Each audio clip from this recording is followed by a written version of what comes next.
Happy Tuesday evening, Bills fans, football fans, and fans of people talking on bright screens or in your headphones. Thank you so much for tuning into this week's episode of Under Review. My name is Joe DeRosa. You can find me Twitter/X at show_DeRosa. Tonight's tagline is Jost of Tsushima because that game is awesome. I have been playing it nonstop.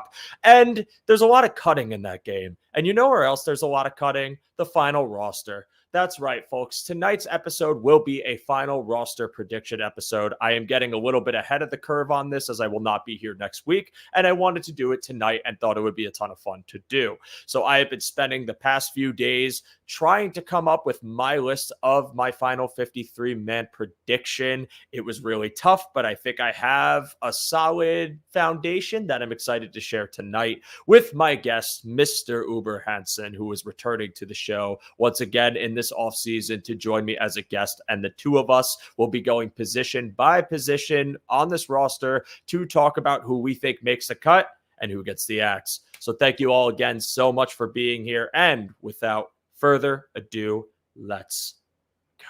Previous play will go under review.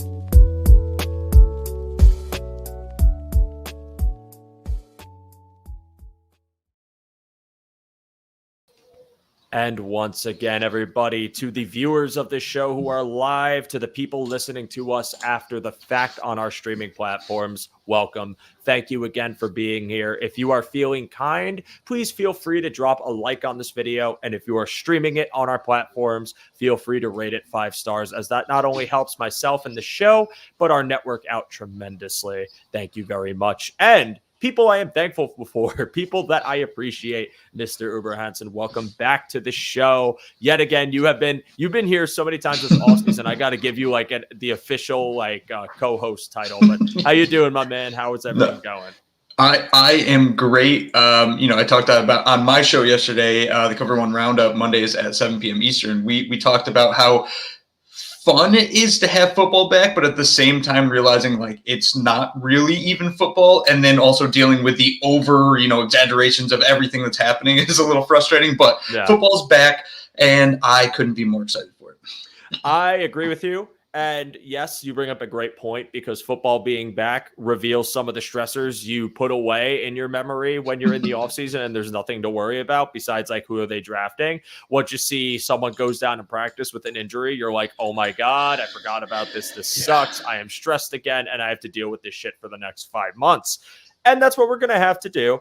However, Roy Collins, he's bringing the smoke in the comments tonight, who says, thank you for being there, Uber. Someone has to carry the show. Damn, Roy. I'm going to remember that. What did you do to him? I don't know what I did to Roy, because he hit us with this earlier. Wonder how many of your choices I'll disagree with. Roy, I'm going to start calling you the devil on my shoulder. And RJ, you're going to be the angel on my shoulder, who simply says, hey, everyone, and also follows it up with, it would be super cool if this Bills team could just stop getting injured for a change. It's just getting ridiculous at this point. It's also a league-wide trend. Hollywood Brown for the Chiefs goes down. Jahmyr Gibbs just got diagnosed with a hamstring injury. It's, as John Brown points out, every team is getting injured. It is very true. It could be a lot worse, but we do still have some to deal with, which made making this final roster prediction, Uber, a little bit difficult, because, we're trying to decide, and we were just talking about this before we went live. Hey, are we going to put anyone on the IR? Should we, is there anyone that's going to start out injured that might get shelved and we could add an additional roster spot? So we're going to go, like I said earlier, just each positional group and discuss who we think makes the cut. And if that comes up, we'll talk about it. But I will say first right now, I think still with Cole Bishop and Mike Edwards not practicing for a few weeks and a couple of other guys, I didn't want to pull the trigger on that. I don't have any IR designations. I think any key position, any person who's making this roster will likely be healthy week 1, or at the very least not ending up on IR. So I don't have that. But if that ends up coming out in a week when I'm on vacation, feel free to cite this episode and laugh at me. So let's begin. And Uber, we'll start with the most obvious one, which I simply wrote next to it, no notes, and that's quarterback. So You got anything that could shock the people when we start tonight? No, the only thing I'll say is that Mitchell Trubisky is a perfectly adequate and fine quarterback too. There's no reason for the Bills to go out and try to upgrade that position. So for me, it's Josh Allen and Mitch Trubisky. It's not Ryan Tannehill. They're not trading for like Mike White or something. It's Mitch Trubisky. He will be quarterback too. Or like Malik Willis from Tennessee. Yeah. No, like this is my thing. We did this last year. We do it every year. And we say the same sentiment. If Josh Allen gets hurt, this team is screwed. That does not change no matter who is behind Josh Allen. I will say this. It's nice to have a good backup quarterback. Getting a backup quarterback that is even in the stratosphere of Josh Allen is virtually impossible or unlikely. You don't want to allocate significant portions of your salary cap to that, even though they gave Mitch Trubisky more than I think anyone was expecting to give him. Yeah. Like, Mitch Trubisky for a backup quarterback role is fine. Is it the best? No, but we're talking about a backup quarterback. And I saw people saying like, oh, Shane Buechele is terrible. What are we going to do? We need a QB3. Like when he got hurt, there was so and this is no disrespect to him because like I obviously hope he's okay. This isn't anything to do with him, but like the position itself, the amount of clamor I saw people mentioning about QB3, like, oh, we should go get Ryan Tannehill. Oh, we should trade for dude. It's QB3. They're going to be on the practice squad. Like they're carrying two quarterbacks. I think it's Josh Allen and Mitch Trubisky. They went and got Ben DiNucci, Italian pride. Let's go. Like I'm cool with it, man. That's all it's got to be. Let's not allocate significant assets. If Josh Allen goes down, like for a couple of games, knock on wood, like, yeah, it's not great, but it's better than nothing with Mitch Trubisky. And if it's an extended period of time, it's a complete, we're done. Like, I just don't have any faith. Maybe it's a 6-win ceiling, 7-win ceiling in my eyes. So that's it for quarterback. I'm glad we could exercise those demons. Let's move on to running back. I don't think this is going to be much of a surprise, but I am curious to see if you have a specific player list or not. Real quick, are you including fullback in this, or are you putting that player with the tight ends? Okay. I do not have fullback and running back. Okay. So running back, we know the first two. I guarantee we both agree on that. James Cook and Ray Davis. Like there's just no way either of those are off this roster. Then the RB3, I think. Like my guy's Ty Johnson. I think he's going to be the RB3. I think they carry 3. I know some people want Frank Gore. Some have talked about Darrington Evans. Maybe Xavier Johnson could kind of fit that, even though he's a wide receiver. But yeah, I think it's Ty Johnson. He really played well last year when they called upon him. Him as an RB3, I'm fine with. So those are the 3 guys I have. I'm not carrying 4. I don't know if you have any differences on your end. No, my 3 are James Cook, Ray Davis, and Ty Johnson. My only note is I do believe Frank Gore Jr. could end up on the practice squad, and I do think that he would be your go-to fill-in if any of these guys get hurt. You know, I thought it was a long shot for him to make the roster, even with Ty Johnson nursing the injury he's had. I think there's a role cut out for him on this team. I also think that even though he's not the most experienced returner, he still has some experience, and that is valuable given the questionable circumstances around that as a whole. So I still have Ty Johnson here, even with Frank Gore Jr. getting some reps. But I do think that FGJ is going to wind up being on a practice squad for us, hopefully, and that, you know, ends up being the guy you look to and say, okay, someone's down, let's bring him up, let's give the kid a shot. So yeah, I don't really have too much else to add to that. I really like Ty Johnson as RB3. I've been very impressed with Ray Davis's showing in camp this year. James Cook's got to stop dropping the ball, but that's been a concern about him. And I feel like that's just something that we're going to have to live with this year. So overall, I think those 3 guys shape the room with FGJ as your kind of satellite running back that's there when you need him. Or if he gets poached, again, you could just find anyone to fill that spot. That's basically what Ty Johnson did last year. So I'm not really stressed about that room. I think we're in agreement on that. Now, wide receiver, I don't know if we'll be in agreement on. I have a set number that I've been saying. I have a note here that's going to sound like a cop-out probably to Roy in the comments, but I'm going to say it anyway, but I'll let you start over. What do you think? How many and who? I'll give you my number of receivers. I'm gonna go with 6. I think they do carry 6. I don't think they carry 5. All that being said, I think we are 100% going to be in lockstep with Keon Coleman, Curtis Samuel, Khalil Shakir, and Matt Collins. Yep. Those are the 4 chalk. Like they're going to be rostered.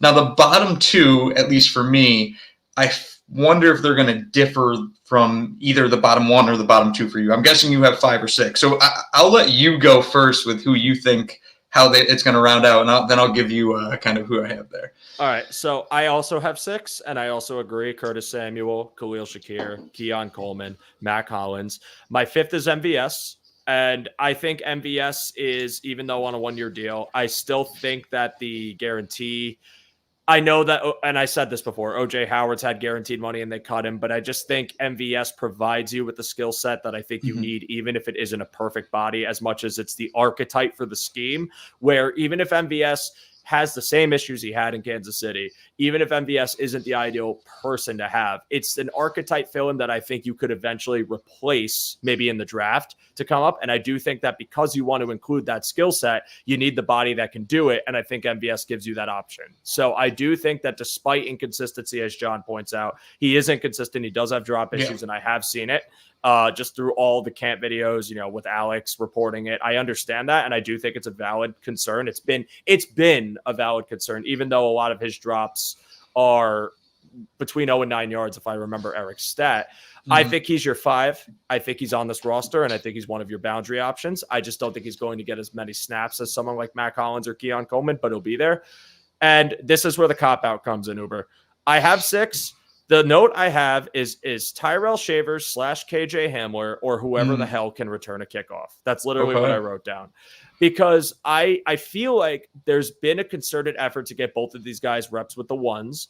Tyrell Shavers has special teams experience, but KJ Hamler has been getting return opportunity, but hasn't shined in the role. So it's this very weird thing where it almost is like they want Hamler to do it. They want so badly for Hamler to be that guy that returns for them so they could just plug him in as the 6th receiver and call it a day and use him. But maybe that lapse in ability, or maybe still getting used to doing it here and not being as good at it right now, might still leave the door open for Shavers. So I had them as a kind of either or, whereas I see one of them probably going on the practice squad if the other makes it.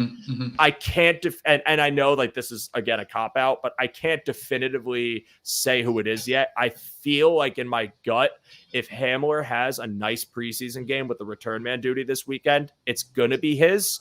But I think they're going to want to keep Shavers, but not on the active roster. So I have 6, and it's going to be one of those 2. I agree with you on MVS, and I think a lot of Bills fans have soured on him. But at the same time, he's a professional wide receiver. Like that's one thing I keep kind of going back to with MVS is he's legitimately a professional wide receiver that shows up in the playoffs. So I don't really think you cut a player of his quality. He's their reserve wide receiver. I don't think he's going to get a lot of looks unless one of their top 4 goes down, in which case, MVS probably going to see the field a little more than we want. Then wide receiver 6, this is one I struggle with. I actually don't think KJ Hamler is kind of in line to be on the Bills, let's say. I also don't think Tyrell Shavers is in line to be on the Bills. I have Justin Shorter right now. Oh, wow. Okay. Shorter for a particular reason. If I'm looking at Justin Shorter and Tyrell Shavers, and I say to myself, who can I put on the practice squad? I'm more confident that you could get Tyrell Shavers to the practice squad than Justin Shorter, because I think people are going to be enamored with possible upside because he's a physical freak and saying, we could poach him. Let's give him a shot on a wide receiver needy team, see if he works out. If he doesn't, you cut him, and it doesn't really matter. Tyrell Shavers really isn't proven as a wide receiver in any respect yet, and neither is Justin Shorter to that extent. Yeah. Tyrell Shavers more of a special teams player. Justin Shorter also has special teams abilities as well. I think that 6th position is going to come down to special teams, which I think we both agree on. I just think when it's, let's say, tied between Justin Shorter and Tyrell Shavers, I think the edge goes to Shorter because they think they can get Shavers onto the practice squad and they don't think they can get Shorter there. So that's the only real reason I have Justin Shorter. I haven't seen anything that tells me it should be Justin Shorter. That being said, I'm going with it.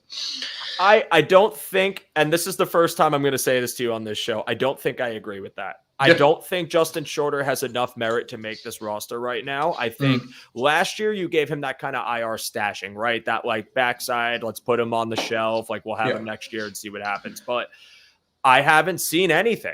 I haven't seen anything of significance. I haven't seen anything that separates him in any sort of way where you're reporting from camp that he's doing anything flashy. I think his contemporary right now is Tyrell Shavers. Let's say KJ Hamler is not on their radar, right? Let's take him out of this conversation because I'm standing on, I think it's one of those two. And you're putting Tyrell Shavers and Justin Shorter next to each other. I mean, Tyrell Shavers still has a big frame. The physical freak component, especially with the special teams role, is still there to some degree. And I think he's had a better camp. And I think when I look at the objective, all right, if they have a wide receiver 6 and it's between these two guys, the only thing I'm going off of is how they've performed for me lately. Shorter's also been dealing with nagging injuries. Shavers has been able to stay on the field. I think it's Shavers over Shorter for me. I think Justin Shorter could make the practice squad still. If someone runs to steal him, like I'm not going to lose him over. I had optimism about him last year. I just don't think right now there's a spot for him unless somehow, some way over the next 2 weeks, he just does something astronomically different than what we've seen. But I don't think I can agree. I think Shavers to me has the leg up. But again, I think it's one of him or Hamler, depending on just the return duty. And if Hamler is just egregiously bad, then I think it would be Shavers, and they'll try to find return duty somewhere else. And to that point, though, to kind of extend the olive branch with Shavers, he's been the talk of camp to some extent, and the coaches have really talked him up, and Josh Allen's really talked him up. So I can see that argument, and that's why I have it as Shavers or Shorter. KJ Hamler, to me, the second I saw the muff kick return, I was like, all right, you're done. That's all I need to see, which maybe that's a little bit too, I don't know, pessimistic, but yeah, I don't need us muffing a kickoff. I don't care if we have to find the equivalent of Micah Hyde and put him back there just to fair catch the ball. I just can't. I don't see the path for KJ Hamler, though I would like KJ Hamler on the practice squad. I think that's a very, very good possibility. I think right now my hope is that if Hamler doesn't figure this out as the returner, if he's not looking good and you can't feel confident in him, and these lapses aren't just testing things out and it's just, workshopping in the preseason, which I think it could partially be that, but it's also probably getting used to it and a more full-time role. I think that I would prefer them to kind of go the route of maybe looking to Hardy, even though Hardy hasn't been really good with it either, or maybe break glass. They might have to break glass in case of emergency and go with a Ty Johnson or even a Khalil Shakir, who I know they've designated that role too as a backup in the past, or Coleman potentially. I don't want to touch Coleman in that role, but these are the desperate options if they don't figure it out. But I think there was a really interesting comment brought up. I think it was Roy, and I got to find it. I think it's possible that the number 5 or number 6 wide receiver isn't on the roster yet. Now, I don't know. I would have to think on this a little more before if I say I agree or disagree. But I do think if they value the return man coming out of the wide receiver room, then there's merit to this, and it's very possible. And they have an interesting predicament on their hands because a few weeks ago, David Tilton and I talked about this, and he kind of said that he didn't think they did enough in this role. And I kind of agree, especially when you're seeing it. And I think it's a valid concern to have walking away from the preseason game and saying, what are we doing? And honestly, special teams as a whole. So I think right now where I stand, just to wrap this up, is just those 5 that we mentioned before. And then the 6th man being, in my eyes, Hamler, if Hamler just shores up and gets more consistent at returning. And if not, either going with Shavers and trying to get returner elsewhere, or, and this is someone I was going to mention, John, Demir Bird, excuse me. I just stuttered. He has returned before, but we'll see how it looks in preseason. I think it's very undecided right now, and it's tough for me to lean on it, which is why, again, I had that cop-out answer in here. But Uber, any more thoughts before we move on? I'll throw out one final thought because we've talked about return a good amount here. I also think there's a path where the Bills don't roster a return man on their 53 and leverage their practice squad call-ups for the return duties, at least in the temporary, until they can find somebody. You get 3 call-ups per player. If you put KJ Hamler on the practice squad because you think you can get him there, you can call him up 3 times before you have to fully activate him. And then you could also lean into an Xavier Johnson or an Andy Isabella and those guys on your practice squad to man that role, because seemingly you don't have one at this point who's worthy of a spot on the roster. So a weird way they could approach it. I'm not sure that's what they'll do, but it is a possibility. Yeah. I mean, listen, if no one's giving you any hope, if your other option was Daequan Hardy and he's not looking good, and maybe I think Ty Johnson might have a chance to be that guy because he's your running back 3. He's going to play a lot of special teams as it is if you don't have him returning. I think that's another lane you could go. I know he did a little bit of it last year. I think a big thing too was he was hurt for most of camp, so like they weren't giving him those reps. So I would like to see if they turn to him in any significant way. That would quell a little bit of my worry because even though I don't think he's going to be this all-world guy back there, I think he can at least be stable. But yeah, it's definitely a position of concern for me, and I think these next 2 weeks, as they should, will tell us a lot about it. But I think the complexion of the wide receiver room is definitely going to be, I think, shaped very significantly by this battle and who ends up walking out with it. Yep. So moving on to tight end. So I want to hear your tight ends. And I want to stress, you mentioned running back. So I'm assuming you mentioned Gilliam, or I'm sorry, fullback. So he's in this tight end list for me. I counted him as a tight end. I know they do fullback on the depth chart, but I've just always included him as tight end. So what are you thinking for this room? Yeah, I mean, Kincaid, Knox, Gilliam, sounds like we're going to agree on that, assuming you have Gilliam on the roster. Obviously, Kincaid and Knox are going to be on the roster. And I will add, too, just really quickly, I think that there's also, Knox has soured a bit to Bills fan. I think he's a very important part of this team this year. I don't think he's only going to play 20% of the snaps. I think he's over 50 maybe. I think he's going to be very integral to this team. But because I think 2 tight ends are going to be integral, there has to be a third as a reserve player in case one of the first 2 go down. And it's between Quentin Morris, just because he's been here for so long. The Bills, to some extent, trust him in that reserve role. And while Zach Davidson has flashed, I guess I'm being a little contradictory here, right, with my Justin Shorter take. I haven't seen enough of Zach Davidson to warrant putting him over Quentin Morris at this point. I completely agree. Yes, I love what Davidson has done in camp, and I think Davidson is going to be just like they did with him last year, where they tried to kind of shelf him because of that injury. They're going to try to keep him on the practice squad. I would hope that they do, because I do think that someone will get banged up during the year, and I'll feel very comfortable elevating him to that role. I think he's got a great camp. I think he has a place in this league. I would like it to still be on the Bills if he can't be on the starting roster, but I don't think he will be. I think he's a great story that doesn't get enough over Quentin Morris in my eyes, who, again, the longevity is really the reason for me. I think Morris has been a dependable TE3, a very good blocker, a lot of familiarity with the personnel he's working with. Davidson, again, got here last year, didn't play. He was hurt. He practiced a bit, but then, most of the year he was hurt. So I think it's a great story. I'd like for him to stick around. I think he's talented, and I think he has a knack for getting open. And I think if he did get elevated in any capacity, he would be potentially productive in a limited role. I just don't think he's going to make it over Morris. I think Morris will always have that leg up. And it's like those things where you have a guy who's been here. He just has to be like, all right, or good, or stable. And the guy who hasn't given you anything has to work in this uphill battle to a point where I feel like you kind of have it still, like, Morris is that leg up. So I think it's Morris. I think it's Knox. I think it's Kincaid. I think it's Gilliam, who I'm counting as a tight end. Davidson fills in if someone gets hurt, but that seems like a pretty solidified room to me, and that's what I'm rolling with. So any final thought? Actually, I want to further your point on Dawson Knox, and I'll keep saying this. I'm very excited for Dawson Knox this year. I think that, again, people have been sleeping on him a bit too much. And I think, the dude went through so much shit the past couple of years, and it's hard to deal with anything personal like that, let alone pairing it with playing in the NFL, where you have to just be mentally sharp and dealing with the injuries you deal with. I do have some concern about Dawson Knox's health as far as stability and staying on. I think now I get a little less worried when I think about the emergence of Kincaid, what he could be in this offense. Less of an emphasis on TE2, but also knowing that TE3 can block and potentially TE4 can block as well, because I've seen some things about Davidson having some good blocking reps in camp too. So I think it's a very strong unit. I did my show with Anthony last week, and I said it was one of the strongest units on the team. I'm looking forward to it, and this is a great problem to have when you're talking about a productive camp body that we have to put and hope stays on the practice squad because he's been so good. So that's where I'll leave that. Moving on to the offensive line. Now, Uber, I split mine by position. You're welcome to do that, or you're welcome to go with the whole line as a grouping. Whatever you're feeling like doing, I'm cool with either. So what do you got?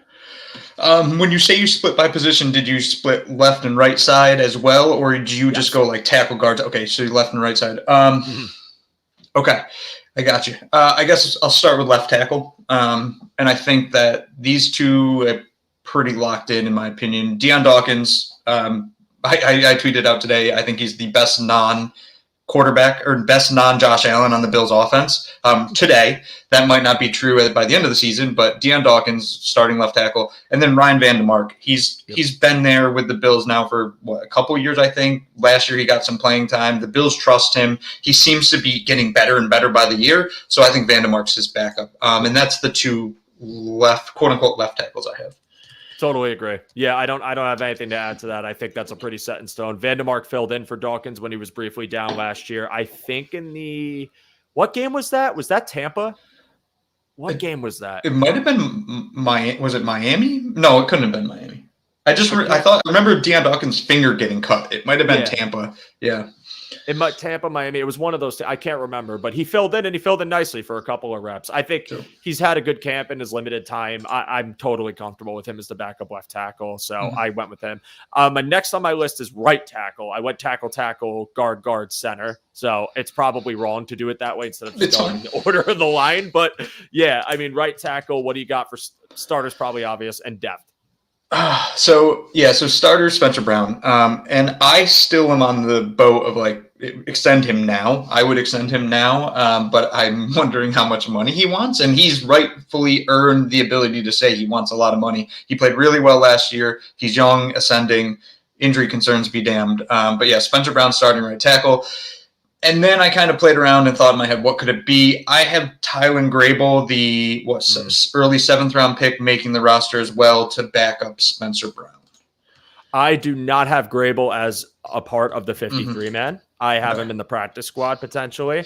I have Spencer Brown and I have Richard Garage. I think it's the pipeline of, I think Garage was on their practice squad last year to develop, and now I think he's going to get meaningful options in this offense as a versatile backup, and that's why I have him here.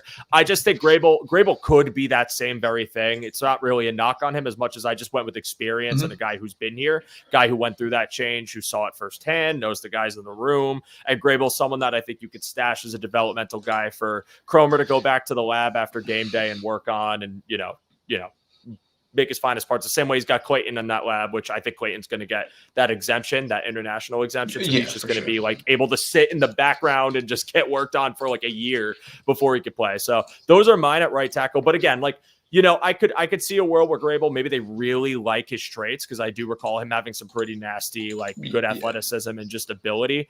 So it's possible. I'm not really losing too much sleep over it, because I do think that Brown has that roll down as a starter. But even then, I trust their depth and I trust Cromer. So whoever it is, I would trust his input on it. But I have Garage just for the experience sake. That's really all it was for me. I think you could, if you had to, if Brown goes down, I think Vandemark probably could go play right tackle as well. And there's also another player I'll probably talk about next that I think could play that position. I'll say Tylen Grable and Richard Garage, those were my two for that, what is it, 10th offensive lineman, I think, for me. Yeah, those were the two for that 10th offensive lineman role, and I kind of had moved both in and out, so I could see Garage making the roster too. Yeah, I have 10 as well, and also I just want to say I'm patting myself on the back, because so far I don't think Roy has disagreed with me yet, at least because if he did, he would have said something. So I think Roy is Roy, are you on my side? Are you actually nodding your head in agreement with me? I'd be very surprised. Just like John says, we will all get surprised. We probably will. Just like a side note, there's going to be something that happens, something weird down day where we're like, oh shit, I did not see that coming at all. Again, this is just a prediction, what we think will happen. If it doesn't happen, I'm still going to sleep on my pillow the same way I was if I was right. So it's all good. Again, it's personnel decisions that I trust. But Uber, let's move on to right guard, and I think this is also fairly solidified, but curious what you think. Yeah, at right guard, it's Osiris Torrance, obviously the starter. I'm so excited for him this year, to just see him keep getting better. He was really good his rookie season. There's no reason to think he won't get better this year. As he's a player on the roster to me that I could see in a year or two being in that all-pro conversation. So Osiris Torrance, starter. I don't have a backup listed for him, though I could give you my backup for left guard if that kind of. Yeah, absolutely. Okay. So my backup, I guess, guard would be La'el Collins, who can also flex out to tackle as well. So I'd put Collins as my backup guard, tackle, flex style player. All right. Yeah, I do have Lyle Collins on this list, but I have him listed in the left guard behind David Edwards. So I'll just spoil that now. David Edwards starting left guard, Lyle Collins to back him up. I have Osiris Torrance. So we have 10 OL, but I don't think we align on the 10 OL position wise. Maybe. Yeah. It depends on how you listed one of these guys in my head, but because my right, I have Osiris Torrance and Alec Anderson. So that's how I see it. I think it's like left, right tackle, left, right guard, 2 per. With obviously these guys being listed that way, but the ability to move around. Osiris Torrance and Alec Anderson, and then left guard David Edwards and Lyle Collins. I think Collins they keep around. I think Collins is going to do better in the guard role now that he's a little bit older, maybe not as mobile. Maybe you need someone next to him a little more while he's on the interior. I do like his upside, though, as a savvy vet, and I think like he's on an incentive-based deal, so there's like something to work for, which I don't doubt the guy's work ethic or anything, but you know those deals. It's like if I know that I can go and try to get my money by playing well, I'm going to damn well try, even if it is unlimited snaps. So I kept him here. I had a hard time deciding between him and a couple other guys, but let me hear your left guard and we'll move on to center. Or did you already say the left guard? No. So left guard would be David Edwards. The starting left guard would be David Edwards. And I have Alec Anderson listed as my backup center, but I also have another backup center. So we both have Alec Anderson. I'm guessing we also both have David Edwards. Yes. All right. We do. So that's left guard. So now we move on to center. So starting center for me is Connor McGovern. I'm curious where you went with this because you mentioned Anderson, but what about a couple other names? Yeah. Cedric Van Pran Granger. I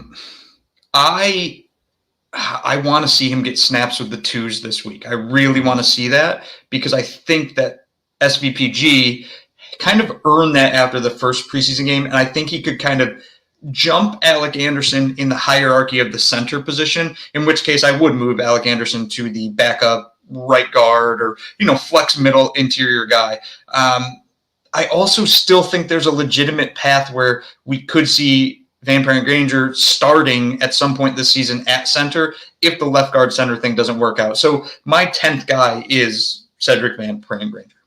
Nice. Yes, he is my 10th guy. So we actually do agree. I think it was just like semantics in the positional listing because I have Connor McGovern and Cedric Van Pran Granger. I was like, do they try to keep Will Clapp? Is he going to like fulfill the McDermott meme prophecy? But I don't think they do. I think it was just a camp body. Oh, Uber has timed out on us. That shocked me. But to keep going. Oh, there he is. I unplugged the wrong thing. So Uber disagreed with my take and just logged right off, guys. He's gone. No, but I'm just kidding. Connor McGovern, I think, is a solidified starter. Van Pran Granger, I have faith in. I thought maybe they could keep Will Clapp, but I don't think they do. I think they part with Clapp and keep Granger. I think it's a partial mix of his draft position and being a rookie, but also, again, I need to see more out of him too. I think I'm a bit optimistic on him and his development working with Aaron Kromer and what he could do and how he was effective in the running game. And I think his pass blocking ability is there, obviously to be developed at a pro level, but with what he was able to do in college, like, again, I say that he fell the way he did in the draft because he's a pure center, right? He wasn't really moving around the line all that much. You're obviously going to prioritize guys that can play other positions really well before you're going to prioritize the one guy who did one thing great, even if he was good at it. I just think pairing him with, Aaron Kromer, and you have a guy with SEC experience playing for a national championship winning team on a really good offense. Like, this is a guy that I just have a lot of faith will develop well. I think he had his flashes in the preseason game. I think he could continue doing it. I do want to see it.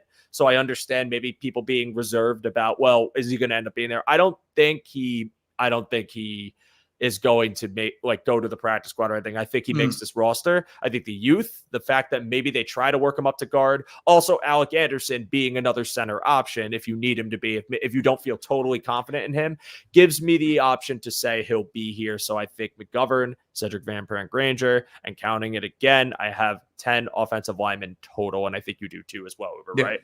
Yeah. Cool. Yeah. And to Will Clapp too, he seems like the perfect Brandon Bean trade special type player. Like, he's a center that's played in this league. I feel like you could go get a 6th round, 7th round pick for him. Yeah. Like, there's, again, like when we talk about backup offensive linemen in general, like I really do feel like this team has done a pretty good job over the past couple of years in line with Cromer of developing some of these guys, like, the low draft position end up becoming guys that you can rely on as comfortable depth. And I just feel good about the room. I think when I looked at it last year, and I actually have to find the count for last year because I had it earlier, but I lost the tab and now I can't remember how many they kept on the roster last year total. But what I will say is I felt a little more comfortable about that room. And again, I think that was just because Mitch Morse and Ryan Bates were on the team. Yeah. So I really liked what they had at center, and I really liked Bates being that Swiss Army man, lineman. But I still feel pretty good about the room and its depth. Like I'm not mad at this potential. And if this is what they end up going with, like I'll be totally fine with it. I do think 10 OL also because like I want to have as many bodies as possible because the luck you got on the injury front last year will not happen again. Like I'm just telling you right now, it's not going to happen again. It might not be bad. It might not be like 4 of your 5 offensive linemen go missing, knock on wood, but someone's going to get hurt. Like, the Bills come for everybody eventually. And I think in this case, I would be more comfortable with adding that much depth. So Uber, I'll ask you this before we flip over to the defensive side of the ball, but any final thoughts on offense before we move on? No, I mean, I think a lot has been said about the Bills offense as a whole this offseason and what is not there. I look at this team and I see a lot that is there. I see a good offensive line. I see a lot of good skill players and a couple skill players that have some high upside. I don't think there's a reason to suspect that this offense is just going to fall off the cliff because they lost Stephon Diggs and Mitch Morse. I still think that it's very clearly a top 10 offense, especially considering you have the second best quarterback in the NFL leading the way. So I'm excited about this offense. I'm also excited because I think we're going to see some different things and they have the talent to do it. So this offense is legitimately good on paper when I look at it. Yeah, I still think it's going to be a good offense. I'm not burying them. I've been very optimistic about them. I have questions. Like my optimism doesn't come without some skepticism though. Yeah. I mean, like the Connor McGovern move to center. How is it going to look? Everyone was freaking out about their rushing attack. And I know Eric had talked about this on Twitter. A bunch of people had said it, but like, it was a very vanilla game plan. Like I'm not freaking out over a bad rushing attack in the preseason when there were like 3 plays that they were running and the Bears were apparently blitzing. And that might've something to do. I think I saw RJ on your show yesterday comment about this. I think it was him talking about like Eric Washington was like bringing the heat just to be on his old team. So like, I don't really worry about it. I think it's still going to be a good line. I think run blocking isn't a worry of mine with them. I think it's really just how does McGovern hold up at center and how does Edwards do next to him? What does the tandem on the left side look like now? How different is it? Because if they could just have like, again, good blocking on that front, I do feel a bit more comfortable. And then, I think it's going to be an offense that does rely on a lot of timing, a lot of rhythm, some quick hitters, things over the middle that I do think they're still going to air it out and there's still going to be long protection plans there. But I think it's also going to be sudden and very like in your face and a lot of quick punches. So I think if you can mask their deficiencies with that kind of offense schematically, and then these guys are just good at pass blocking, it should be just fine. And Josh Allen also makes every O-line look good. Also makes them annoyed, but also makes them look good. So yeah, I feel pretty comfortable with it. One thing I want to say was also, I could see an outcome, even though I've said it's kind of a surprise, going back to the wide receiver room, where maybe they actually go Shavers and Hamler to round out the room. I've seen that suggested. I don't think it's going to happen, but I could see a world maybe where they decide they don't like the inconsistency of MVS and feel like they want to give the youth, the guys that Hamler's not originally from here, but like a guy like Shavers a shot no matter what. And then maybe Hamler, again, if that returning thing does emerge, he takes that spot. But I still think it's MVS's to lose. I'd be surprised, but it's not something that I'm not like thinking in the back of my head. I can see it. So we'll move on to defense momentarily because we have to do one thing, Uber, and that is tell all these wonderful people about the one pass. They get so excited for this every week as I interrupt our show with your daily scheduled reading. But I want to let Mr. Greg Thompson and Mr. Aaron Quinn tell you all about the one pass. So gentlemen, what do you got? Many people ask us the best way to support us here at Cover One, and that is to sign up to become a Cover One Pass member. That contribution helps give us the access to all the data and information we use to create the content that you love. And I think most importantly, brings you into our community of insiders. It's a great community based on Slack. I know a lot of people don't want to be on social media anymore or be in on those conversations. We bring all of it to you right in our great community of educated fans. And most importantly, you get access to our content creators. Even better than that, everybody loves merch. You get awesome t-shirts, a cool decal, and a letter from the Cover One team signed directly to you. all for $60. That gets you the entire season, next year's free agency and draft. $60. Click the link in the description. Cover One Insider. Become one today.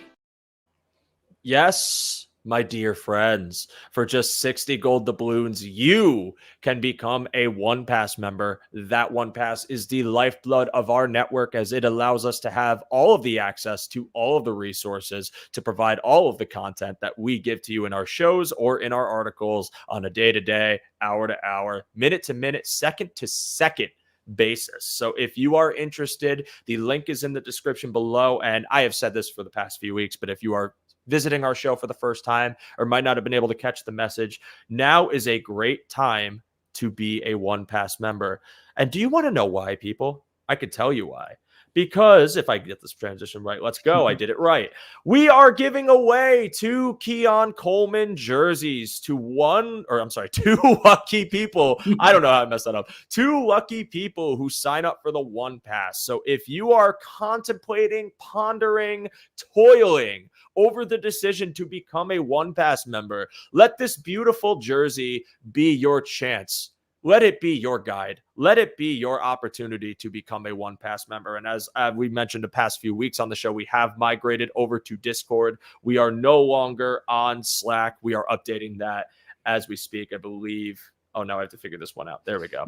I don't often do these transitions like that, so that's like a new one for me. But we are in the process of updating it. So we are on Discord, not Slack. So if you are interested, the link is in the description below. Enter for your chance to win one of 2 jerseys. Now we move on to defense. Uber, this is going to be fun. Again, I split up edge and DT. I split up a linebacker. I kept as linebacker. I didn't split it up by the designations. I just kept linebacker. I just kept safety, corner as is. I just split edge and DT. So let me hear what you think first about the edge rushing group.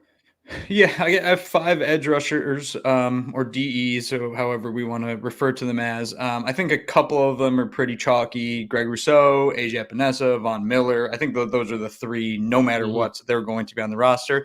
And then I also think the next 2 for me are pretty much locks at this point. So Javon Solomon, who also flashed in his preseason game, and Daequan Smoot, who I think is just a good football player. So you don't cut good football players. He is one. You have him as your fifth DE, and one of them will be inactive on game days between Smoot and Solomon. Which one remains to be seen, but those are my 5 going into the season. I completely agree. Yeah, I have Von Miller, Greg Rousseau, AJ Epinesa, Daequan Smoot, Javon Solomon. I chose Solomon over Casey Tuhill. Again, youth, you just drafted him. He's had flashes in camp. He's had flashes in preseason. And I think Casey Tuhill is a 1-year deal that you could part with. Maybe if you want to sign him to the practice squad, you can. But I just think like Solomon's the kid you bank on. I think he's going to round out the edge of that room. I think he's a pass rush specialist to start with potential to develop if you think his frame can work. Obviously, Anthony has pointed it out numerous times and you've seen it, but some things to still work on. But if you're talking about a rookie who's got that motor, got that juice, I think I take him over Tuhill, and I'm very comfortable with that edge rushing group. I think, again, like just one of the things with this room have to go right for me to think it's going to be a top unit. And that's really like Von Miller coming back to form in some way. And I think Ant said this too, similarly, like Greg Rousseau taking that next step, AJ Epinesa taking that next step. Like you get one of those things, it's going to be a solid group. You get 2 of those things, it could genuinely be one of the most fun edge rushing groups in the league as long as it's healthy. So I'm glad we're in agreement on that. Let's move on to D tackle. What do you got for this? Yeah, so I think for me, the question was, do I want to carry 4 or 5? I just think that if I carried 5, having 10 defensive linemen, while that does match with the offensive line to some extent, I couldn't get the 10th guy on. So I went with 4 defensive tackles: Ed Oliver, Daquan Jones, the rookie Dwayne Carter, and Austin Johnson as my 4 defensive tackles. I'm going to list mine. But so a few weeks ago, RJ and I did talk about this when I was live because I've been saying 60 gold doubloons. And I said I'm going to continue saying 60 gold doubloons. So RJ generously looked up the rate of gold doubloons versus $60. 60 gold doubloons is roughly equal to $30,975.12. You had to include the goddamn cents, RJ, due to the gold content in them. So $60 is definitely a cheaper option. Well, guess what? I'm still going to say it.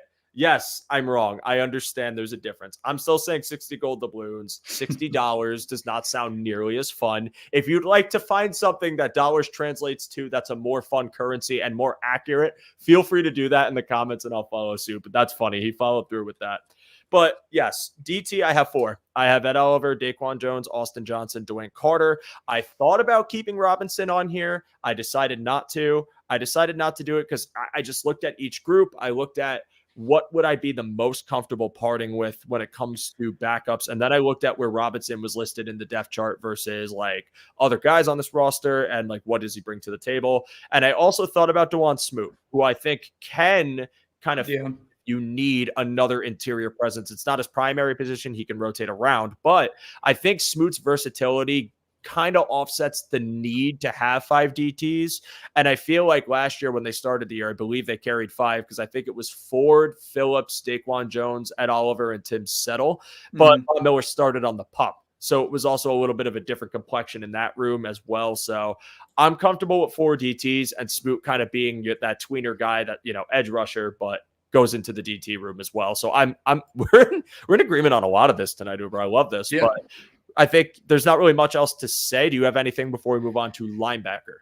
No, it's an exciting defensive line group, and I think when you start to compare it from the best player on it, which is right now Ed Oliver, in my opinion, if you start with Ed Oliver and you go through all the other 8 players from 1 to 8, it's probably one of the more complete rooms in the NFL. Not saying it's one of the best rooms in the NFL. I don't necessarily believe that it's competing with the elite of elite teams in the league, but there's really good depth here. There's also some upside in talent, especially with Greg Rousseau if he takes a step. It's an exciting defensive, line group that I think will be just fine this season, if not good to great at points.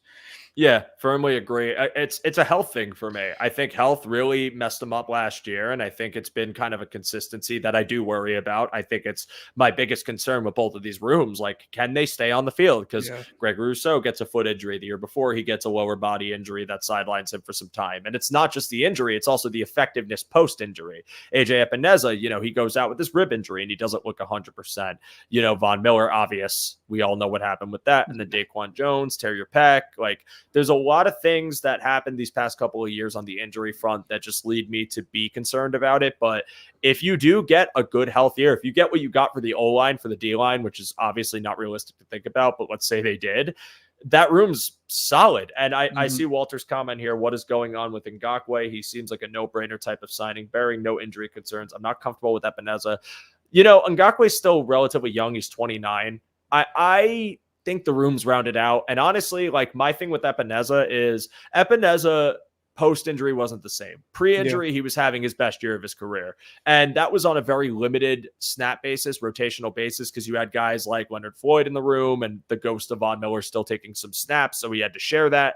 I think that Epineza, if he continues trending that way with an increased snap share, is going to be a really solid part of this room. I also think the way he can clog pass lanes is very viable for this D-line that kind of uses that to their advantage, his very long arms on the edge. So I'm a little more comfortable with it. I do get the concern because we're kind of banking on an if for the productivity of this D-line, but let's say Epineza just stays what he was. Again, like, there's still 2 other options that could take another emerging step, whether that's Miller's health or Rousseau taking a step, and you still get a really good pass rush in my eyes. So I don't think we need to sign Ngakoue unless there was an injury, but he also is the type of guy in his career who's probably getting 1-year deals and wants guaranteed money. And I don't blame him one bit. Get your money if you feel like you're on the twilight of your career, but I don't think they need to do this. Not right now. Yeah.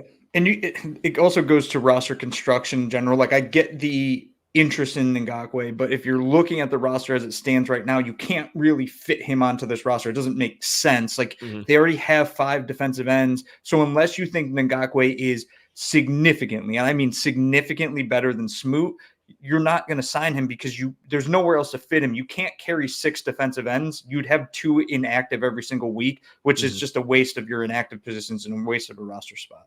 Agreed. Yeah, I think it's just I think the room's shaped. Like I really do. I don't think there's a need to add another body there unless there's an injury. And that also could be what Ngakwe's positioning himself to do. Like one of these guys gets hurt. Like it wouldn't shock me at all if the Bills tried to find his agent and get him in for a reasonable amount of money. I mean, I don't recall what his stats were. I would have to look it up, but I don't remember hearing him like lighting it up on the Bears. So I don't think he'd be like the most expensive, but you just have to have the money up front at his point in his career. So that's probably a midseason thing. So I think the rooms are fine the way they are if they go like this when the roster actually comes out. But let's move on to linebacker. And I'm curious what you did for the depth of the linebacker, because I know there's some that are locks, but like, how did you round this room out? Yeah, I think the three locks, Matt Milano, Terrell Bernard, Dorian Williams. Like I think we're probably pretty locked in there. Like those three are on this roster. And then the question becomes, who are the guys behind them? And they're going to need players behind them because Matt Milano already is not healthy. We don't know what happened to his arm. I'm going to hope and pray that it's not a major injury and it's just like he got a little stinger in his arm today. And he'll be fine to go here for the regular season. But the depth will be important. So I actually have 6 linebackers, 3 of whom I've already referred to, and the other 3 are depth guys. So I have Nicholas Morrow, who started games for the Eagles last year and is a quality NFL player. He's not a great linebacker, but he's a player that I could plug in for a game or two and say, hey, we'll be okay with Nicholas Morrow a la Tyrell Dodson. Like I think that you could probably draw a conclusion that he's to some extent similar to Dodson. So that's why I have Morrow there. And then the other 2, I'm going with youth. I guess I can still call one of these guys youth. So you have the rookie and Edefuan Ulofoshio, and then I have Balin Spector. And for me, Balin Spector, again, he keeps getting banged up, which is a concern. But he was going to play in that game against the Chiefs. Like he was going to be our starter over AJ Klein, but he got hurt, so he couldn't play. And that was another knock on the Bills linebacking room.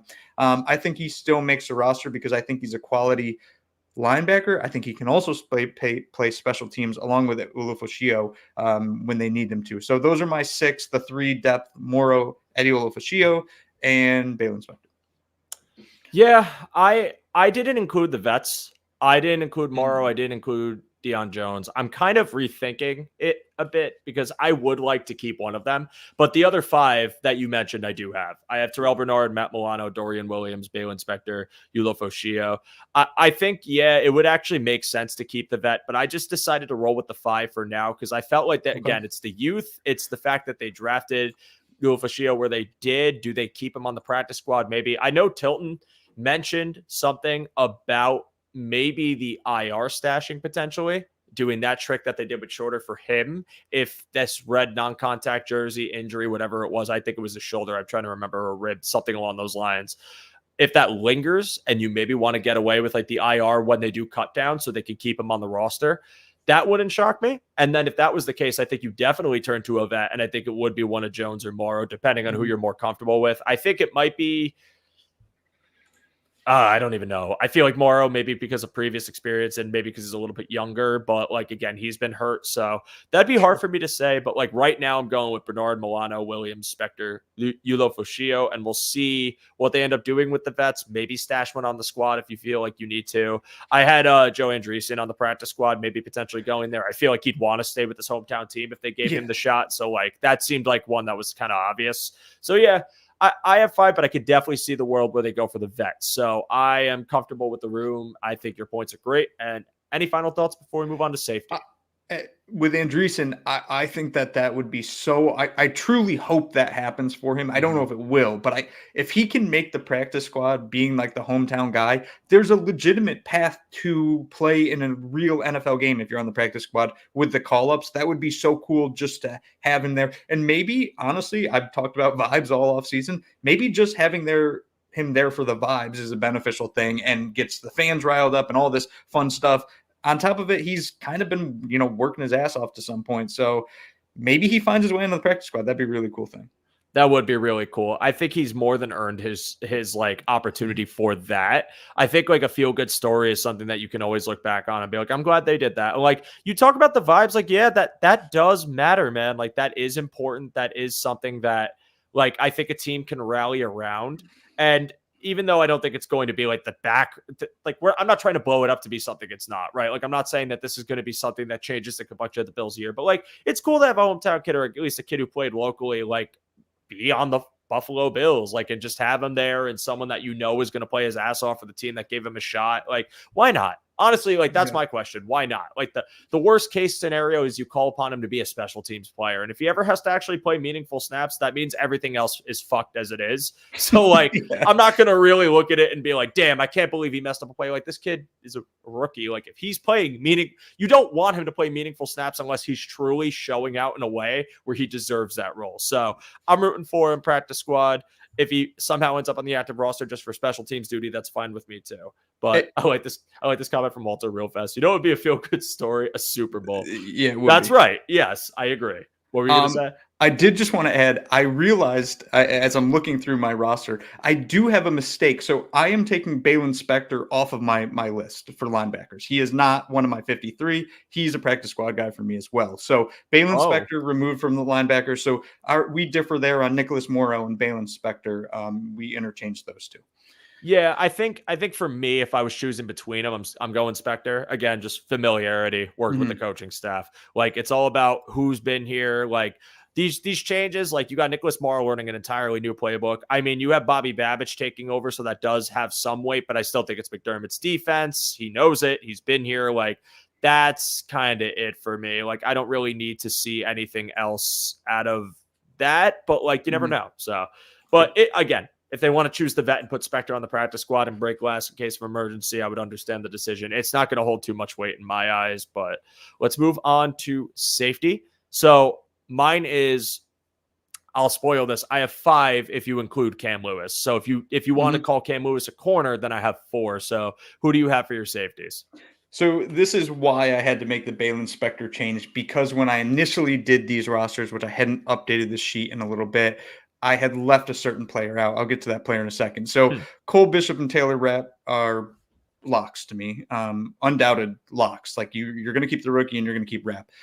Mike Edwards, I think, is a quality NFL player. And like I said before, you do not cut quality NFL players, even though he's been hurt for most of camp. I expect he'll get back to healthy soon. And Cam Lewis, jack of all trades to some extent. He can play nickel if you need him to. He can play safety if you need him to. He can play outside corner, though I would not be excited about that. And he can play special teams. So he's a valuable player because of those things.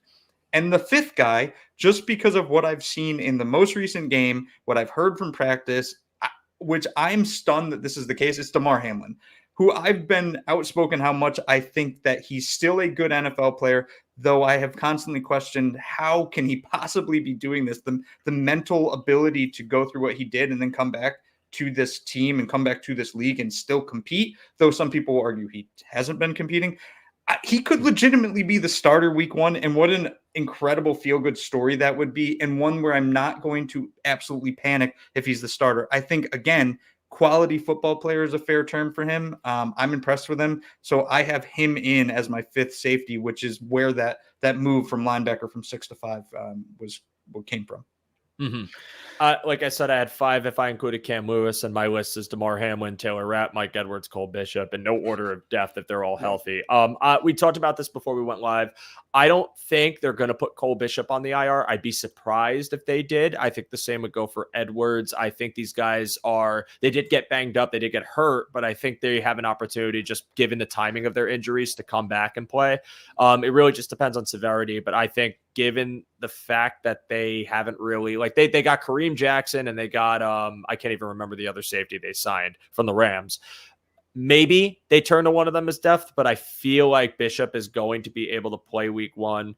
But I think your starters are Hamlin and Rapp. I think that Bishop, I still stand on, I think Bishop was going to be a starter. I do. I think he was getting very meaningful reps and he was beginning to get it. And you saw more and more examples of him making plays in camp, making reads correctly, blitzing if he had to. He came up with some plays.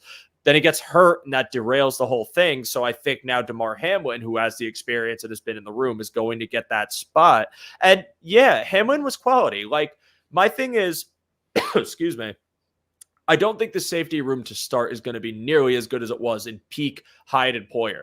But I just need it to be good. I just need it to be good. I think that the room is in transition. You're turning it over. So I just need quality play out of it. And if you can get that from Hamlin and Rapp and the communication is sound, like I know they're not going to be nearly as dynamic as Hyde and Poyer were, but I do think that they could still be successful. I'm hoping that Cole Bishop is able to play week 1. And since he isn't likely going to be the starter unless they really feel that they can plug him in as a rookie because he didn't have that experience in camp, which I mean is still possible. It is still possible. I wouldn't bank on it at this point, but I would like Hamlin and Rapp as a duo. I don't think it's going to be best in the league, but when you talk about quality players, I'm comfortable with that. So I'm going to be okay with DeMar Hamlin taking that spot, Rapp taking that spot, 2 deep safeties, or whether you want to have one closer to the line, which I think is going to be DeMar Hamlin at this point. So that's really my room right now. And if the IR designation changes and one of these guys ends up on it, then I think they'll turn to like a vet like Kareem Jackson, or maybe keep it at 4 if you want Cam Lewis. I just think Cam Lewis, like I like him for his versatility, but I don't want to depend on him being a starter at all. I like that you can plug him in as a luxury, not as an absolute need. So I'm more comfortable with him just being like the edge of the room, depth at safety and depth at corner, and that versatility continuing. So that's what I got for safety. Anything else, Uber? No, I just real quick on Cam Lewis too. I think a lot of people remember just equate Cam Lewis to a single play of his entire career, which was that Justin Jefferson catch against the Vikings. He's been a fine NFL player. Like people think that he doesn't even deserve to be on an NFL roster, and they usually do it because of that one player. That's Justin Jefferson. It's literally Justin Jefferson. That'd be like getting mad at I don't know, like Micah Hyde for getting mossed by Randy Moss or something. It's also a ridiculous catch. Like, it was insane concentration and off balance. Like, I think Lewis could have probably played it a little bit better, but I also think Jefferson equally made a tremendous play on that ball. Yeah, and not saying that Cam Lewis is a world beater, because he simply is not, but his versatility is valuable and he deserves to be on an NFL roster. He's Dane Jackson. They're the same, like, I think Dane Jackson's a better player, but they're the same style of player, let's say, when it comes to the NFL and where they fit in the hierarchy of the league. Yeah. And I think that, again, like not a lot of teams get the opportunity to have a backup like him. And it's not like, again, neither of us are saying he should be a starter over like the eventual development of Cole Bishop or that he's like in that tandem, but just someone that I'm comfortable with like plugging and playing. It was on the depth chart in corner. If you need him as a, backup slot corner, like he can do that for you. If you need him as backup boundary, like again, you don't want to get to that point, but he can do it. Like, and he can play special teams. Although RJ brings up the Jets game, which yes, that was a disaster in every facet. But again, this is a guy that's filling in. I'm not expecting him to be turned to as a starter ever in his career, but I do like it, that the fact that you get this luxury to have him in the room and a little comfort in case someone does go down and you need someone to fill in for a few plays. Because again, like my philosophy on backups is I'm never expecting a backup to output what the starter was consistently. I just need you to be good enough, just be serviceable enough. And that if it's a small period of time that we're losing our starting player, I'm okay with you playing. I don't have to dread it. We don't have to talk about like out of position Jordan Phillips and getting wrecked in that Patriot game, something along those lines. So that's safety to me. I want to move on to corner, and I have 7 if you include Cam Lewis. I like that distinction for the past 2. What do you got for the cornerback room? Yeah, I guess I have the same, like if you put Cam Lewis in there. And I'm going to guess we have the same. I could see one path where we might be different, but Teron Johnson, Rasul Douglas, Christian Benford, and Kyer Elam, I think are your basic locks at this point. Like those are your starters, and then Elam, your primary boundary backup at this point, though some people still would debate that he should be the starter. Daequan Hardy, the rookie, I think he's going to be Taron Johnson's backup at nickel, and I still think he could compete for the return duties, though I don't know if he'll get it. And then I round it all out with Jamarcus Ingram, who I've already brought up Dane Jackson once, but Jamarcus Ingram is Dane Jackson. They are the same person, essentially. So that's my 6 plus Cam Lewis. Yeah, I agree. It's Russell Douglas, Christian Benford, I think, are your starting corners. I think Kyer Elam is your starting primary rotational guy. So not your starter. He's going to rotate in for either one of these guys in boundary or maybe true pass. That's where he's going to man up somebody, and I think he's going to do really well. I had said it so many times. I was worried about the depth of this room. I feel a little more comfortable with it now because I've seen positive flashes from Kyer Elam in this camp. He desperately needed an offseason like this. I think he's finally having it. Do I think he's going to be perfect or an all-pro? I don't think it's likely. I would love that. I would root for it. I would absolutely eat crow on it. I think what is more likely is he's a serviceable man corner who does just good enough in the fill-in for Russell Douglas and Christian Benford. And I feel a little more comfortable with the boundary depth because, like you said, Jamarcus Ingram, I've always been fine with the CB4. I think that that's a position McDermott does develop pretty well. You've gotten success from a lot of different bodies as a depth corner. I think Jamarcus Ingram in limited snaps has done pretty well, and I'm totally comfortable with him taking that role, so he's fine for me. Cam Lewis, again, the inevitable, versatile. He's on this list twice. That's how much we love him. Taron Johnson, All-Pro, of course, he's taking that role. That's not even a question mark. But I do have Daequan Hardy on here as well. I think he's had a really nice camp. I think they drafted him for that and also his return ability should they want to call upon it. But even if he isn't the primary guy, that's still an experience you want to have in the room. You also need someone to take over that backup role if you don't want to turn to Cam Lewis to do it primarily. So I think Daequan Hardy gets a spot on this roster. I think he's earned it, and I would be excited to have him there. And then special teams. Do we have any differing opinions on long snapper, punter, or kicker? Well, I had Jack Browning as a lock at points this offseason, and I was wrong about that. So I guess I have to settle for Sam Martin, Reed Ferguson, and Tyler Bass. So I think that's what it's going to be, unless Matt Hawk makes another appearance and somehow steals the job from Sam Martin. Yeah, this is my room, and I truly believe that we are in this is the unit I have the least amount of confidence in for several reasons. I mean, I want to believe in Tyler Bass. I want to believe in, what he's done. And I do think that a big part of what he did, this past year was like a mental thing. And I do think a part of that was also Sam Martin's holding. And that has been pointed out to be an issue for some kickers around the league because some guys are just better at it than others. But I still think that Tyler Bass as a hurdle he needs to jump over and get through because this is my thing. I don't recall the past few years of Tyler Bass in camp. I don't really track kicker in camp because to me it's like he's testing from every part. Like he's trying a million different things and there's no pressure on him. So even if he's perfect, that means nothing to me because he's not dealing with like real game situations, which you could simulate it in practice all you want. When you're in there under the bright lights, like that's a completely different scenario for me. So I'm not confident in him right now, but I'm rooting for him. And I hope he can bounce back because I do recall a time where Tyler Bass was winning us games with his leg. And granted, not all those kicks were difficult, but that Detroit kick was pretty difficult. I believe that was high 40s, maybe early 50s to seal a game after the Josh throw from heaven that made Tony Romo evaporate. Like that's clutch kicking. And there's been examples of that in his career. So I'm not out on Tyler Bass. I just think Tyler Bass might have a case of the yips or maybe the pairing of him and Sam Martin just aren't going well. That does need to improve though. And special teams, I feel like outside of Reed Ferguson, best long snapper in the game. How can you hate the guy? Grills Mafia, what up? Like, I'm not too confident in the punting and kicking right now. I need to see some flashes, but I just don't know if that's something that's really going to get better with the punting and with the holding. I'm rooting for Bass to get over it. I hope he can, but we're just going to have to see. And that's really my outlook on the special teams unit right now. Yeah, I mean, the hope is Sam Martin never punts the ball. Like, if that means Josh Allen throws 25 interceptions, but he has 60 touchdowns, I don't care. Like, I literally do not care. Dude, I'd be ecstatic about that. Are you kidding me? Yeah, give me a 2-to-1 ratio on that. It doesn't matter to me at all. But when Sam Martin's called upon, I guess like let's just hope he puts it 40 yards and puts a high arc on it so it doesn't get returned deep. Tyler Bass, I feel like at points I was the like head of the Tyler Bass fan club. And I'm nervous, which should be a concern, I think, for everyone, because I think Tyler Bass is great, but there's something not right. And even the 2 field goals in the preseason game, they didn't look great. They went through, though, and I think a lot of it's just the mental aspect of it all, and Tyler Bass needing to get into a real game and hit a kick early. Like, he needs to hit a 45-yarder in week 1. And if he drills that first one, you're going to start to see the confidence build. And if he can maintain the confidence all year, I think that all of those issues with Bass will be quelled. If he misses early, like let's say he misses 2 kicks against Arizona, it's over, man. Like I don't even know what to do at that point because you can't. It would be damning. Yeah, it would be quite damning.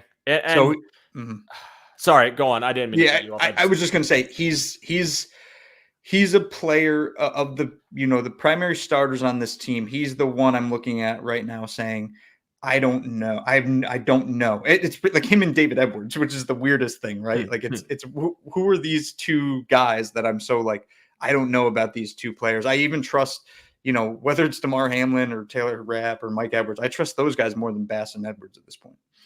Yeah, it's it's unnerving, especially when you talk about the way last season ended and kind of reliving traumatizing. Now, I want to stress I wasn't alive when Wide Right happened, so I inherited that. I did not watch it. So for all of you who did watch it, I really am sorry that you had to witness yet another one in that playoff game. And I know you called me out, be like, "Oh, he's too young to remember." But like, well, yeah, I wasn't. I was a molecule floating in the universe. But I think like it's so frustrating to leave the season off on that sour taste and then see these things about like camp and missing from certain distances. Again, I'm not putting terrible amounts of stock into that, but I'm rooting for the guy to figure it out. I feel like half of that battle with kicking is just mental. It's a mental hurdle to climb. And I think a big part of why so many kickers fizzle out, even if they have their streaks, is just, again, when you go on the yips and you're just not able to get it, it feels like something that you can spiral down and end up becoming like unable to ever really get over, no matter how talented you are. So I'm not saying that to make anyone more alarmed. I try to keep the vibes on the show high, but this is something I am legitimately concerned about. I'm rooting for Tyler Bass to figure it out, but I right now am just not really that confident until we need to see it. We just need to see like a 53-yarder with no concern, like goes right through, and you're just like, okay, Tyler, let's go, bounce back season, and then it just keeps happening. But again, with Sam Martin Holding and the consistent issues they've had together, I just don't know if I trust it. And I kind of wish they did a little more about this in the offseason. And I don't know if they couldn't. I don't know if they didn't like their options. I don't know if other punters wanted too much money. I don't know if they wanted to waste a draft pick on a punter. I don't think it would have been a waste. I think it would have been a very viable option this year. I think it's going to be one when you get into the draft this year, especially since you have 10 picks again that you're likely going to keep, or at the very least have most of. So yeah, it's not a room I'm confident in, except for Reed Ferguson, Grills Mafia. And really, overall, final thoughts, Uber, on our roster predictions. Anything you want to say before we sign off? No, I mean, we only really disagreed on three things. If you think about it, it was Justin Shorter for me. It was Tyrell Shavers, KJ Hamler for you. It was Tylen Grable for me, Richard Graz for you, and Nicholas Morrow for me, and Balin Spector for you. In all of those situations, too, I could easily see your side of it as well. I do think, like, let's just take those three out. So we have 50 players we agreed upon. If I look at those 50 players in particular, this is a good roster. This idea that the Bills are on this huge spiral downward has been so overblown. And again, you have number 17 under center. Just believe in this team. Like, in all of these national media people that are saying, oh my God, the Bills, they might even have a winning record. Hell, they might win 6 games this year. It's like, okay, we'll see what happens when the Bills win their 5th straight AFC East title. You know, I still think that this team is going to be quite competitive. I still think that they have an opportunity to win the division. It's not going to be easy for the foreseeable future. It never is, but especially with the contemporaries in their division, stacking it up, I still think the Jets are a tough out. Even if Rodgers doesn't pan out, gets hurt or whatever, I still think that defense is very good and will give you problems. I feel the same way about New England. I think New England is going to be beatable because I think their offensive line has issues, but I do think their defense is quite stout, and there's some really nice skill position guys there. Miami's Miami. They're tough. We can bag on them all we want. They're tough. They're a team that plays competitive. They're going to be an issue. Even if you win those games, it's not going to be easy. You're going to have to work for it. Like, it's truly just it's a tough division, but I don't think the Bills are, I don't think it's unlikely for them to win it again. I don't. I think that this is a team that has room to surprise people. And I feel like even saying this out loud sounds kind of silly because they've just won the division 4 years in a row. And really the only drastic difference offensively to me, like obviously Joe Brady's scheme, is just not having Stephon Diggs. And you saw that there was a lack of emphasis on Diggs anyway, and they were still winning games. As long as the team can run the ball effectively and pass block for Allen effectively, I think those two core principles are going to be the foundation of a productive offense that stays in the top 10 rankings. I know Mina Kimes did a brief YouTube video she posted a social clip. I don't know what it was from. I think it was from the show, but she mentioned she still thinks it's a top 10 unit and gave some good reasons. And I cite that and other experts who have been kind of in that same wavelength and say the same thing that I've been saying the past few months on this show. I really don't think it's going to be a bad offense. I think question marks are fair to have for it.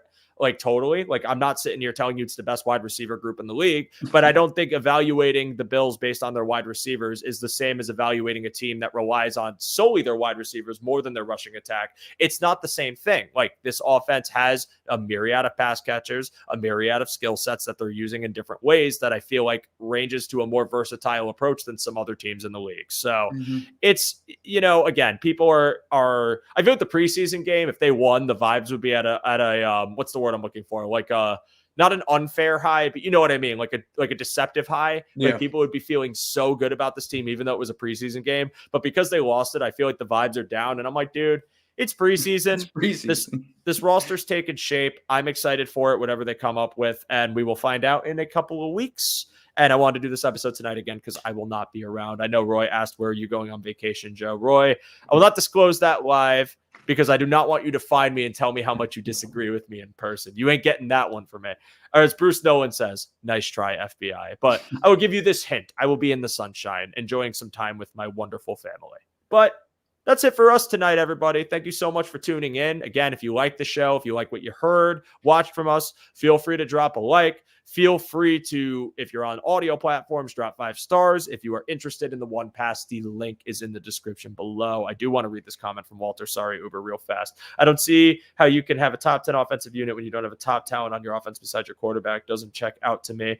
It's fair to say this, but I think, like, again, it's also scheme dependent. It's also, how is Joe Brady utilizing the talent? And I think if Joe Brady's effective in his skill sets and you see some different dynamic approaches that we might not have seen in past, whether that's an uptick in play action, an uptick in motion, an uptick in different formations, more reliance on 12 personnel and people staying healthy, to me, I still think you can have a really solid, fun, valuable scheme. And with your top 10 quarterback, can elevate it even further to still have a very productive offense. So, you know, listen, it's just got to be good enough to win the games for me. If it's not number 1 in the league, I'll live with it. But I do still think it could be top 10, even if you do have question marks about it. Will it be? We'll have to wait and see. Again, nothing is definitive. We're just optimistic. I apologize, Uber. I want you to tell the people where they can find you, what you got going on, what's going on. Yeah, you can find me at Uber Hansen on Twitter, always tweeting nonsense, usually after a couple beers. This week, though, I will be dropping probably Thursday, maybe Friday, my preview of the New York Jets. I've already previewed the Patriots and the Dolphins as a part of si.com/NFL/Bills. We'll round it out with the Bills next week. But this week is the New York Jets, and there's a lot to talk about with that team.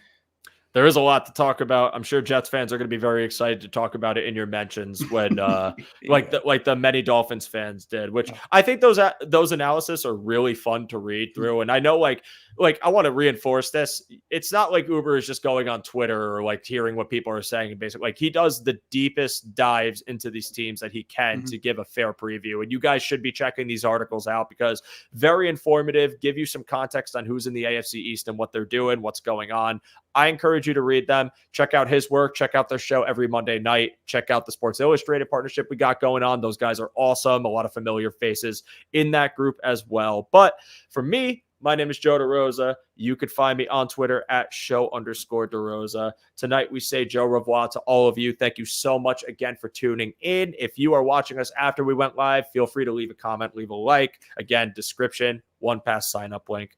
I will see you guys in 2 weeks with an episode that will be covering all the news we will be finding out about the rest of preseason and also cut down day. And I'm very excited for it. But you guys take care. Enjoy the rest of your week. Stick around because Disguise coverage is going to be on your screen very shortly. But for us, we are out. Have a great night and go Bills.